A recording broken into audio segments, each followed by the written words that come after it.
السلام علیکم ورحمۃ اللہ وبرکاتہ۔ امید ہے کہ آپ سب لوگ خیریت سے ہوں گے۔ اللہ کے کرم سے یہاں سب خیریت ہے۔ جیسے کہ آج ہمارا عنوان بسم اللہ کی برکت ہے۔ اگر ہماری ویڈیو اچھی لگے تو لائک، شیئر اور کمنٹ سبسکرائب ضرور کیجیے گا اور اپنی رائے کا اظہار ضرور کیجیے گا۔ کہا جاتا ہے کہ کسی علاقے میں قحط سالی پیدا ہوگی۔ اس قحط سالی کی لپیٹ میں نہ صرف انسان بلکہ چرندوں پرند سب اس کا شکار ہو گئے۔ مویشی مالکان بے حد پریشان تھے۔ اس دوران ایک مسجد کے مولوی نے جمعے کے خطبے میں نہایت یقین کے ساتھ یہ بات بتائی کہ اللہ کا نام لے کر یعنی بسم اللہ پڑھ کر دریا کو حکم دیا جائے تو وہ بھی نافرمانی نہیں کرتا۔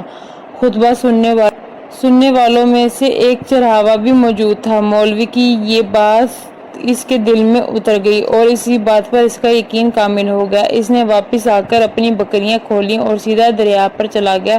اونچی آواز سے بسم اللہ الرحمن الرحیم پڑھا اور دریا کو کہا وہ اپنی بکریاں چروانے کے لیے دوسری پار جانا چاہتا ہے اور اسے کہا مجھے اپنے اوپر سے گزرنے دے۔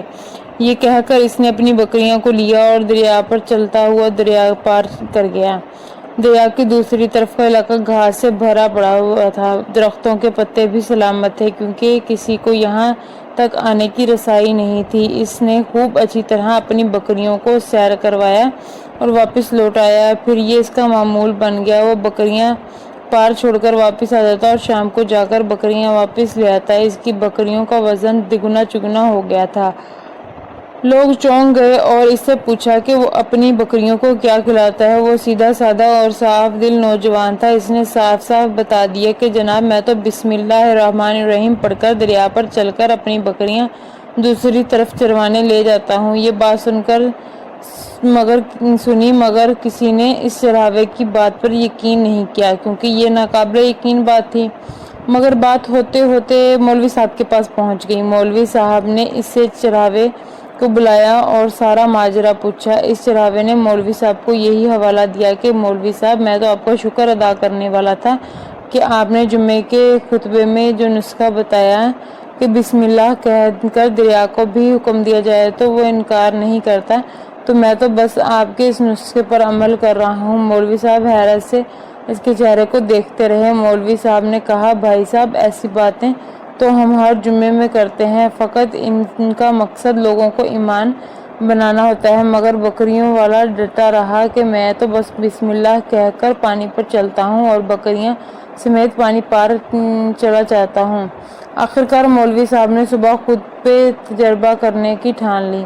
جیسے دیکھنے چرواہے سمیت پورا علاقہ بھی آ گیا۔ مجمع زیادہ تھا۔ مولوی صاحب نے ایک دو بار سوچا کہ انکار کر دوں کہ کہیں ڈوب نہ جاؤں، مگر وہ جو مولوی صاحب کو کندھے پر اٹھا کر لائے تھے اب بھی جوش و خروش سے اللہ اکبر کے نعرے لگا رہے تھے اور مولوی صاحب کے حق میں تعریفیں کر رہے تھے۔ آخرکار مولوی صاحب نے اپنے ڈر کو دور کرنے کے لیے ایک رسا منگوایا۔ پہلے اسے ایک درخت کے ساتھ باندھا، پھر اپنے کمر کے ساتھ باندھا، پھر ڈرتے ڈرتے ڈھیلا ڈھالا بسم اللہ پڑھا اور دریا پر چلنا شروع کر دیا۔ مگر پہلا پاؤں ہی رکھا تھا کہ پانی میں گر گئے۔ مولوی صاحب ڈبکیاں کھانے لگی اور پانی کے بہاؤ میں بہنا شروع ہو گئے۔ لوگوں نے کھینچ کھانچ کر باہر نکالا۔ مولوی صاحب کی اس حیرت نے چرواہے کو پریشان کر دیا۔ مولوی صاحب کی بسم اللہ کو یہ کیا ہو گیا کیونکہ اس کا یہ روز کا معمول تھا۔ اس کے اپنے یقین میں کوئی فرق نہ آیا۔ اس نے بسم اللہ کہہ کر بکریوں کو پانی کی طرف اشارہ کیا اور خود ان کے پیچھے چلتا ہوا پار چھوڑ کر واپس بھی آ گیا۔ لوگ اسے ولی اللہ سمجھ رہے تھے اور اس کے حق میں نعرے لگا رہے تھے، مگر وہ سب بے نیاز سیدھا سادہ انسان تھا۔ وہ مولوی صاحب کے پاس پہنچا اور کہا مولوی صاحب میں آپ کی بسم اللہ کی تعریف سے کافی پریشان تھا، مگر پانی پر چلتے ہوئے مجھے اس کی بسم اللہ کی بیماری کا پتہ چل گیا۔ اس چرواہے نے درخت سے بندھی رسی کی طرف اشارہ کیا اور کہا مولوی صاحب یہ ہے آپ کی بسم اللہ کی بیماری، آپ کی بسم اللہ کی برکت کو یہ رسی کھا گئی۔ آپ کو اللہ اور بسم اللہ سے زیادہ اس رسی پر بھروسہ تھا، لہٰذا اللہ نے بھی آپ کو رسی کے حوالے کر دیا۔ پھر کہنے لگا مولوی صاحب آپ بھی کمال کرتے ہو، میں نے آپ کے منہ سے سنا اور یقین کر لیا، اور میرے اللہ نے میرے یقین کی لاج رکھی، مگر آپ نے اللہ کا کلام سنا مگر یقین نہیں کیا، لہٰذا آپ کو اللہ نے رسوا کر دیا۔ محترم عزیز دوستو، یہی کچھ ہمارا حال ہے، ہماری نمازوں اور دعاؤں کا حال بھی یقین سے خالی ہے۔ ملتے ہیں ایک نئی ویڈیو میں نئے سبق کے ساتھ، تب تک کے لیے خدا حافظ۔